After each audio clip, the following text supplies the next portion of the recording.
les dieux qui te conduisent. Alors, notre texte de base se trouve dans le livre de Deutéronome, Deutéronome 2, Deutéronome 8 plutôt, Deutéronome 8, Deutéronome 8, le deuxième verset. Puis nous allons aussi lire quelques autres versets.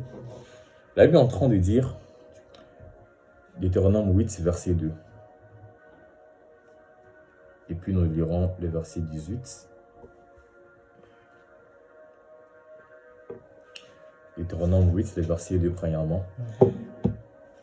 Et 8, Deutéronome 8, verset 2, écrit verset 5.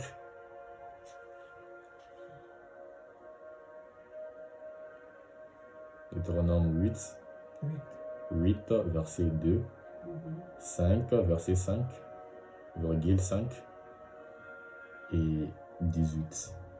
3 versets. Deutéronome 8, toujours verset 5.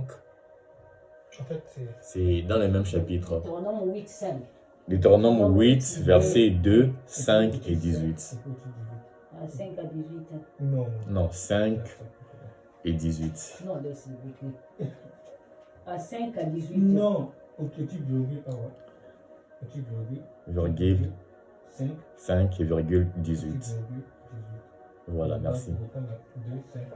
Ah, La Bible est en train de dire, tu te souviendras de tous les chemins que l'Éternel, ton Dieu, t'a fait faire pendant ces 40 années dans le désert, afin de t'humilier et de t'éprouver, pour reconnaître ce qu'il y avait dans ton cœur, et si tu observerais ces commandements, oui ou non.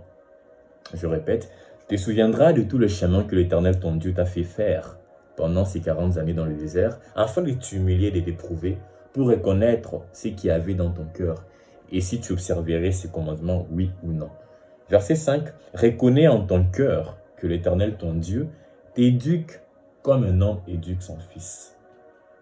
Reconnais en ton cœur que l'Éternel, ton Dieu, t'éduque comme un homme éduque son fils. Au verset 18, ça dit encore, tu te souviendras de l'Éternel, ton Dieu, car c'est lui qui te donne de la force pour acquérir ses richesses, afin de confirmer, comme il est fait aujourd'hui, son alliance qu'il a jurée à tes pères. Tu te souviendras de l'Éternel, ton Dieu, car c'est lui qui te donne de la force pour acquérir ses richesses, afin de confirmer, comme il est fait aujourd'hui, son alliance qu'il a jurée de tes pères. J'ai relis, voilà comme un message qu'on nous donne maintenant. Tu te souviendras de tous les chemins que l'Éternel, ton Dieu, t'a fait faire pendant ces 40 années dans le désert, afin de t'humilier et d'éprouver, pour reconnaître ce qu'il y avait dans ton cœur, et si tu observerais ses commandements, oui ou non. Reconnais en ton cœur que l'Éternel, ton Dieu, t'éduque comme un homme éduque son fils. Tu te souviendras de l'Éternel, ton Dieu, car c'est lui qui te donne de la force pour acquérir ses richesses, afin de confirmer, comme il l'est fait aujourd'hui, son alliance qu'il a jurée à tes pères. Amen. Les dieux qui te conduisent.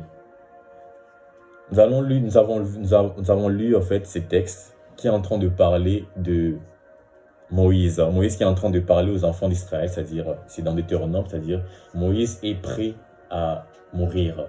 Moïse est prêt à laisser la charge à Josué.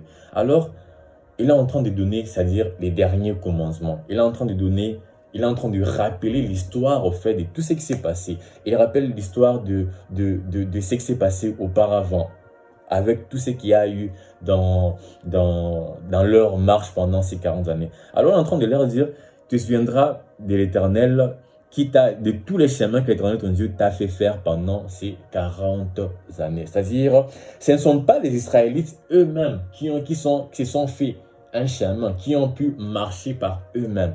Mais c'est l'Éternel qui leur a fait ces chemins-là.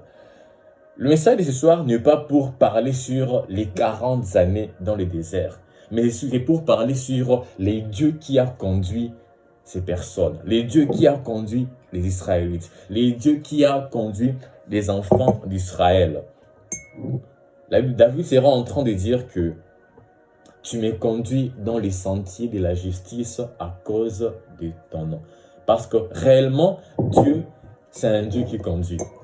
Réellement, Dieu, c'est un Dieu qui conduit. C'est un Dieu qui montre la voie. C'est un Dieu qui montre les choses qui doivent arriver. Une des choses réelles avec quand tu lis presque toute la Bible, tu verras que Dieu ne se trompe jamais. Dieu pratiquement ne se trompe jamais. Autant qu'un architecte, il peut prendre des mesures pour construire une maison, autant Dieu, lorsqu'il fait les choses, il les fait aussi soigneusement. Alléluia. Autant un maçon doit prendre des mesures, il aura pas le maître Khan, comme on était à l'école maternelle, maître Khan et tout, mais il aura les mesures ou les rubans, tout ça pour dire, voilà, la maison doit être ceci, la maison doit être ceci, la maison doit être ceci. C'est ça aussi avec Dieu. Quand j'ai lu ma Bible, je comprends réellement que lorsque Dieu, des fois, il a conduit ses enfants dans l'Israël, des enfants d'Israël au fait du désert, Dieu était précis dans certaines choses. Et même lorsqu'il donne les lois, tout ça, Dieu est précis dans les choses qu'il est en train de faire. C'est-à-dire, Dieu sait pourquoi il demande ceci, il sait pourquoi il veut telle mesure, telle mesure. Dieu ne se trompe pas. Dieu ne se trompe pas. Le Dieu qui te conduit, ne s'est pas trompé en t'envoyant même ces soirs ici. La Bible est en train de dire, il crée en nous les vouloir et les faire selon son bon plaisir. C'est-à-dire, il met en nous cette chose-là qui est comme une sollicitation pour arriver ou pour être quelque part. Parce qu'il est le Dieu qui conduit. Il est le Dieu qui nous amène au devant. Souviens-toi de tous les chemins que l'Éternel t'a fait faire. Il t'a fait faire du chemin. Il t'a fait faire du chemin. Et par moments, nous pouvons penser que lorsqu'on vient quelque part, lorsqu'on va quelque part, ou même lorsque l'on voyage, on peut penser que c'est d'une certaine façon le fruit de nos efforts, ou notre propre pensée, ou un désir. Alors que souvent, c'est Dieu qui crée en nous ces désirs-là. Souvent, c'est lui qui met en nous, cette envie. Dieu suscite en quelqu'un une envie pour faire quelque chose. Dieu suscite en quelqu'un une certaine façon de dire, mais j'aimerais ceci, j'aimerais ceci. Et toi, dans ta façon, tu diras peut-être c'est moi, alors que Dieu a juste placé en toi quelque chose afin de t'amener quelque part. Il est le Dieu qui conduit. Il met en toi un désir parce qu'il a un plan avec toi. Parce qu'il a un objectif. Dieu ne fait rien sans objectif. Il y a un objectif derrière.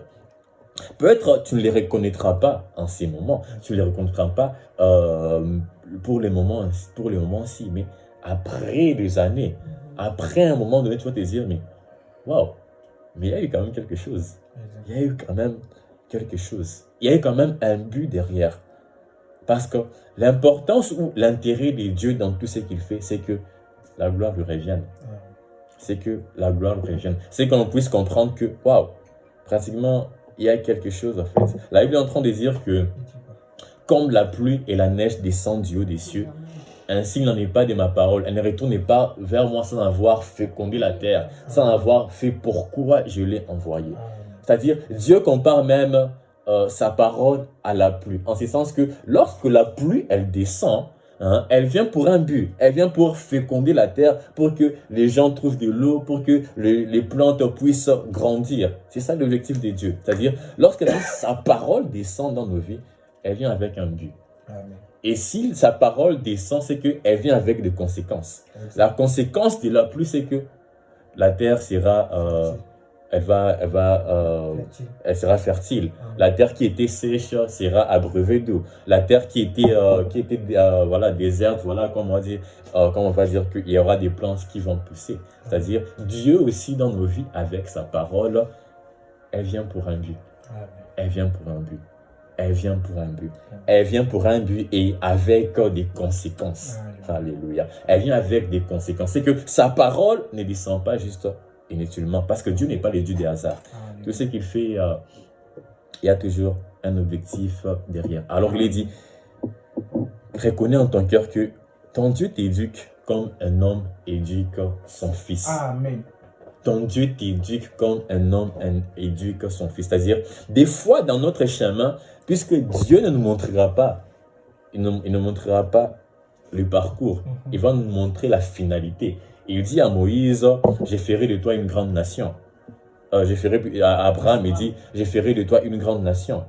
Hein, mais il ne va pas lui dire ce sera comme ceci, comme ceci, comme ceci. Mais c'est après que, par exemple, tu vas lui-même lui dire que tes enfants seront esclaves dans un pays qui ne sera pas le leur. C'est-à-dire, Dieu, il peut te montrer la finalité d'une chose sans pour autant te montrer le parcours.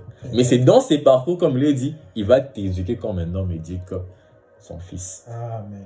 Parce que Dieu est un père. Amen. C'est un père.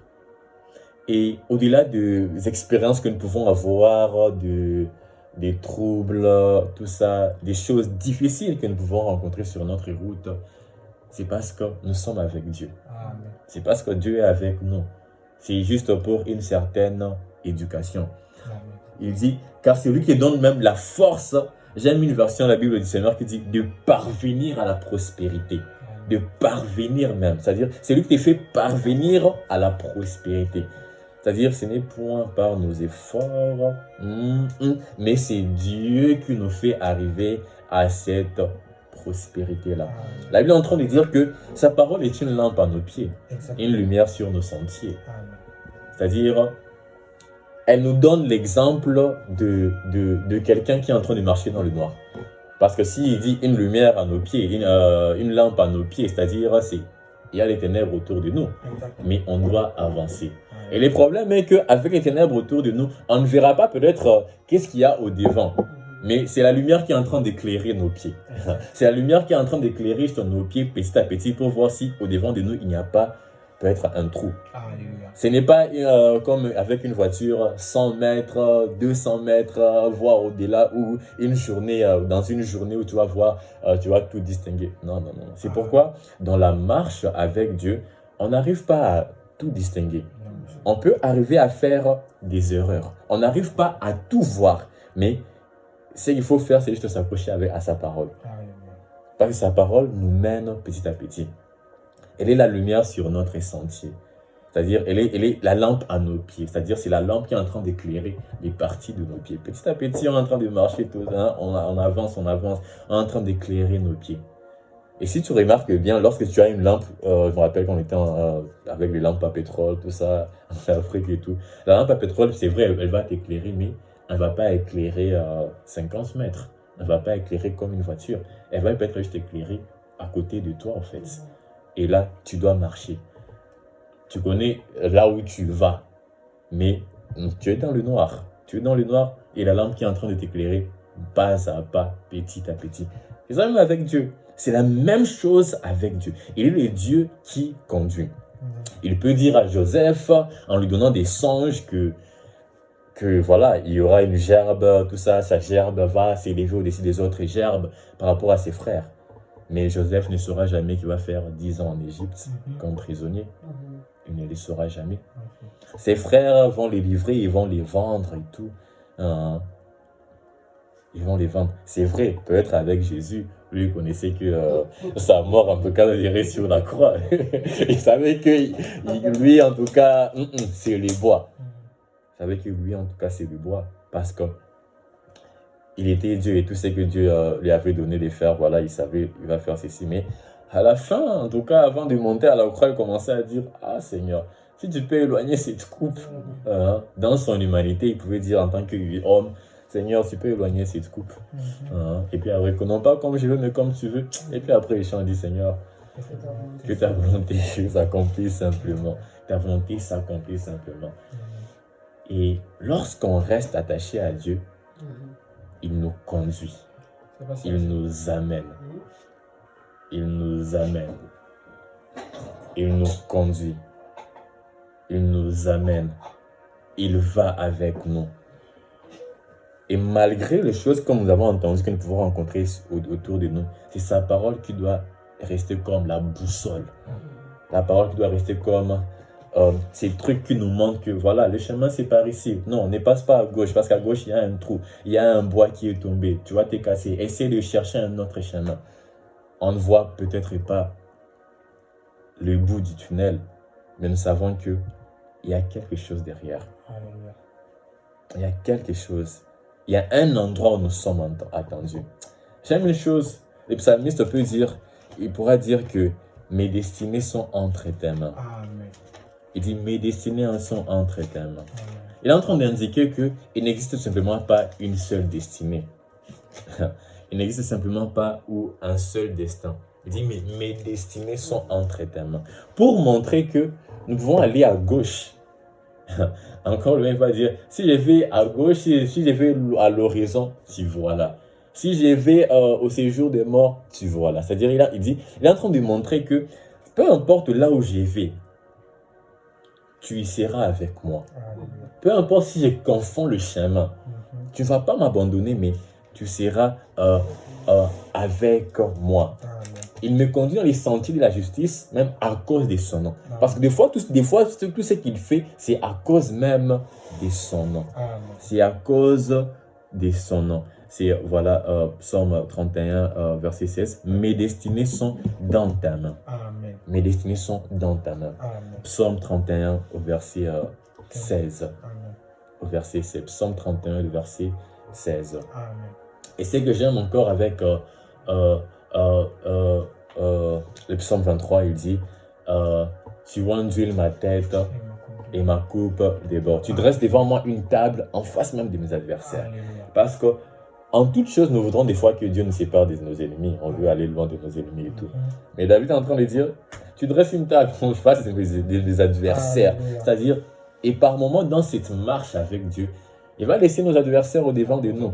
Exact. Afin de leur montrer que il y a quelqu'un qui est avec moi, les tout-puissants, les seigneurs des seigneurs. Alléluia. C'est ça avec Dieu. Les dieux qui te conduisent. Les dieux qui t'amènent des lieux en lieu. Alléluia. Les dieux qui est en train de t'éduquer comme un homme éduque son fils. Amen. Parce que lorsque tu es fait passer dans toutes ces expériences, c'est pour te donner, te dire que non, mon fils, apprends quelque chose. Mon fils, ceci va t'aider. Mon fils, tu vas arriver quelque part. Tu es dans ta route, tu es dans le chemin. Et parfois, nous pouvons voir que ça fait mal. Ça peut faire mal. Exact. On a dit à 75 ans, il a été dit à Abraham, quitte de chez toi, va vers le pays que je te montrerai. Mais à 99 ans, c'est là où on lui donne maintenant l'enfant. Amen. Imagine. Par moment, ça peut faire mal. Par moment, ça peut faire mal. Mais Dieu est avec nous. Glory. Il est avec nous. Il est celui qui peut tout. Amen. Il est celui qui est capable de transformer les choses. Il est le maître des temps et des circonstances. Amen. C'est lui le Seigneur. C'est-à-dire, il ne manque pas les moyens de faire les choses. Il ne manquait pas les moyens de pouvoir amener les Israélites d'un lieu à un lieu, juste par moment, genre tic-tac. Mais il a voulu que ça prenne du temps. Dieu, c'est ça aussi avec nous. Des fois, il veut que certaines choses puissent prendre du temps. Parce que les temps, comme humainement parlant, on va dire que le temps est le meilleur éducateur. C'est comme on dit souvent, on dit, hey, on dit, le temps va lui donner raison. Le temps va t'éduquer. Le temps va montrer qui était coupable ou pas. Le temps va faire ceci. Alors, par moment, dans cette marche avec Dieu, il prend aussi du temps pour nous éduquer, pour nous façonner, pour que nous puissions enlever les mauvaises choses qu'il y avait avant, pour nous faire peut-être devenir un peu plus sages, pour nous donner Perfection. la perfection, Amen. pour nous amener à comprendre certaines choses. Amen. Il est le Dieu qui nous éduque, comme un homme éduque son fils. Il est le Dieu qui nous conduit. Amen. Il est le Dieu qui nous amène, qui nous a appelé des extrémités, tout ça, peut-être dans des familles moins connues, pour faire de nous ce que nous sommes, pour faire de toi ce que tu es aujourd'hui. Amen. Il est le Dieu qui te conduit. Amen. Par moment, une idée peut te venir dans la tête, alors que c'est Dieu qui a mis en toi cette idée-là, afin de t'amener quelque part. Alléluia. Quelque part. Parce qu'il y a sa promesse peut-être sur sa vie, sur ta vie. Il y a sa promesse peut-être, il a fait à tes parents ou à tes arrière-grands-parents. Et cette parole doit s'accomplir. Amen. Afin que honneur et gloire lui reviennent. Amen. Amen. Amen.